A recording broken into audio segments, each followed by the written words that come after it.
All right, so let's talk about our former president here and what he's up to. We referenced this on our State of the Union live stream. By the way, thanks to all of you guys for joining us. We had a lot of fun that night. Great insights from our friends at Counterpoints and Kyle and Marshall as well. Okay, so let's go ahead and put this up on the screen. From Trump, he is going after DeSantis, alleging that he was grooming high school girls. He reposted a photo that purported to show DeSantis while he was a, I think, 23-year-old teacher, drinking and partying with his high school students. This is something that's been passed around previously, but Trump added his own flair to it. He reposted the photograph, and he said, or is it here? The photo that had originally, like the post originally said, here's Ron DeSanctimonious grooming high school girls with alcohol as a teacher.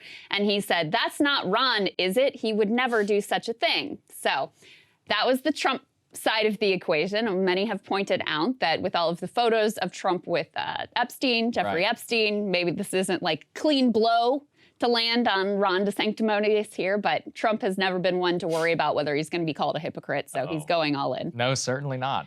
This is the thing with Trump. No matter what, you can try and stay out of the gutter, you can try and stay out of the muck, he will bring you down with him. And I thought that was really evident in the DeSantis response to all of this. Just he addressed it yesterday. Let's take a listen.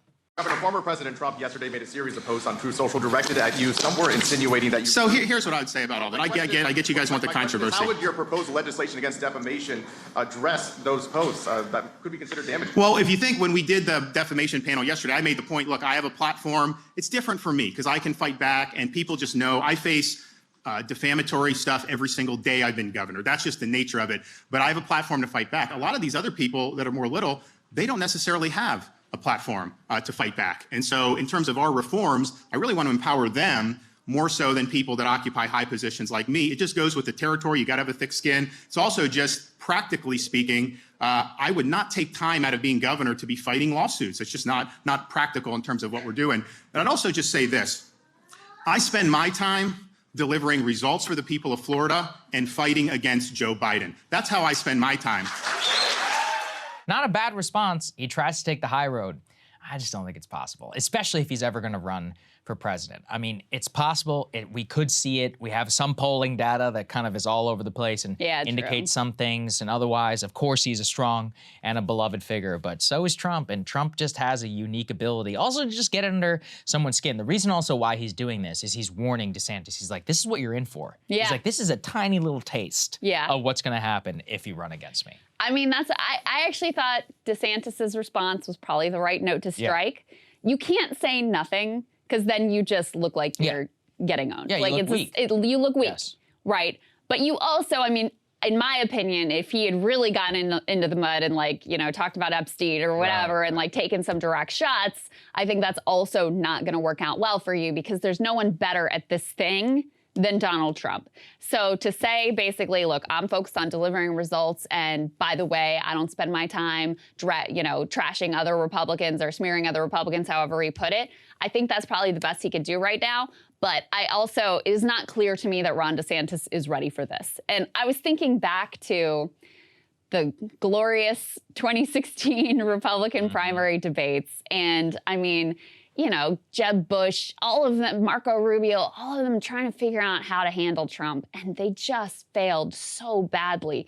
Jeb getting up there and being like, you need to apologize to my wife. And Trump's, of course, like, no, not going to do it.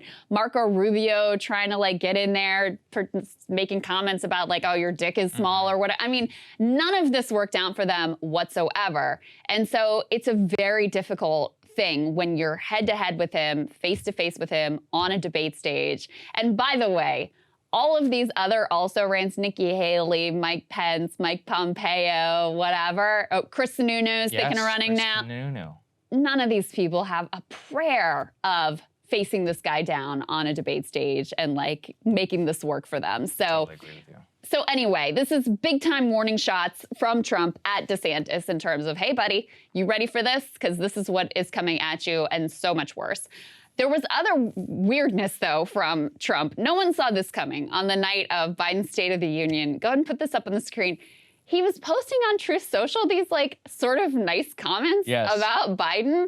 He says, look, he worked hard tonight. It's not a natural thing for him. It never was and never will be, but you've got to give him credit for trying. I disagree with him on most of his policies, but he put into words what he felt, and he ended up the evening far stronger than he began. Give him credit for that. Many things weren't mentioned that should have been, but that's for another time. I've done a little clip. Perhaps you'd like to watch it. Good night, everybody, and God bless America. And that wasn't all. He also posted, Biden's doing better now, far fewer stumbles, and his wife Jill is looking lovely tonight in a beautiful purple dress, clapping and applauding with great enthusiasm. I don't know.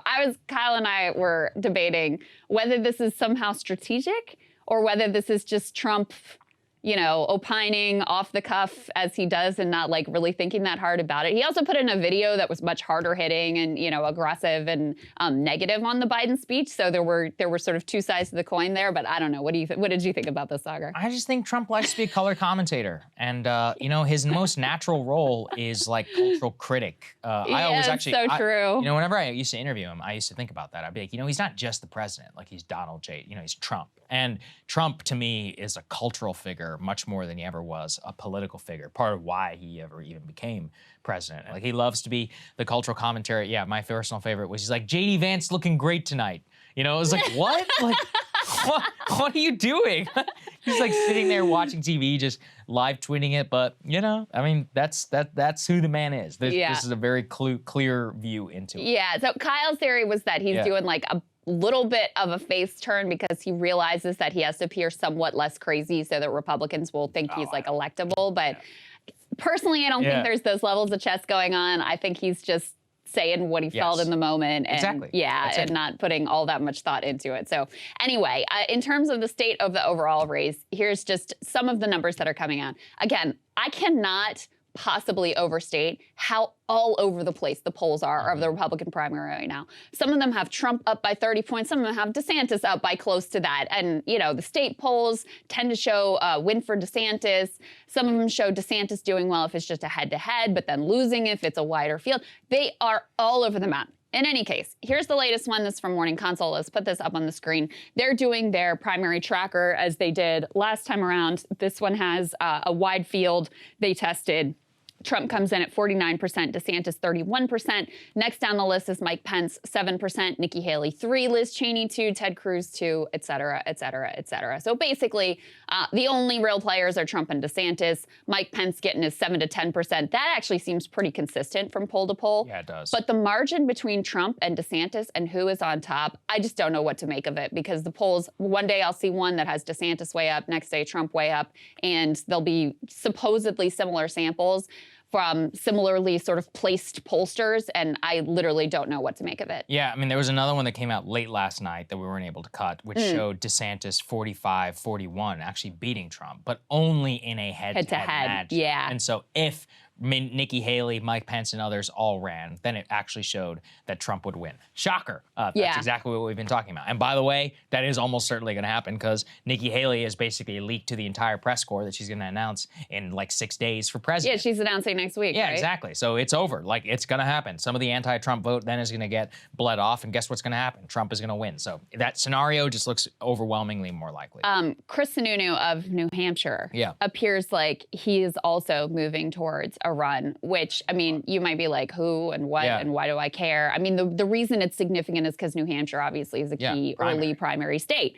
And so if you're, and I also think it's a state where DeSantis does appear to be polling well in terms of these early polls. So if Sununu is able to like rob DeSantis of that potential win, it could end up being significant. So that's another one that I'm sort of taking a look at. And there's also reporting this morning, which we've kind of, you know, already touched on here as well, that there is a bit of a freak out among the Republican donor set in particular and like official Republican establishment types. And they're trying to figure out, they believe that Trump is very beatable, that Biden would have a good shot at beating him and would struggle with other candidates. By the way, the White House thinks the same thing. They think Trump is the easiest path for them ultimately to win re-elect. I don't know. I mean, that's probably right. But I also always caution against underestimating Donald Trump. But there are efforts behind the scenes from Koch Network, Americans for Prosperity, Chamber of Commerce, like all these Club for Growth. Yeah. That's the other big one, to try to come up with some strategy to perhaps unite behind one candidate, most likely Ron DeSantis, to try to take out Trump. But these other candidates are obviously not following the game plan if the game plan is to consolidate against one person, because they're already building their own networks and planning their own campaigns and unlikely to be swayed by that. Hey guys, ready or not, 2024 is fully upon us now, and Saagar and I have been brainstorming ways that we can really up our game for this critical election. Yeah, we rely on our premium subs to expand our coverage, to add staff, to upgrade the studio. We just want to give you the best independent coverage of this election, which is possible. So if you can help us out, become a premium subscriber today, breakingpoints.com, or the link is down here in the description video. It really means the world to us, and if you like what we're all about, this is the best possible way to keep us 100% independent, working only for you.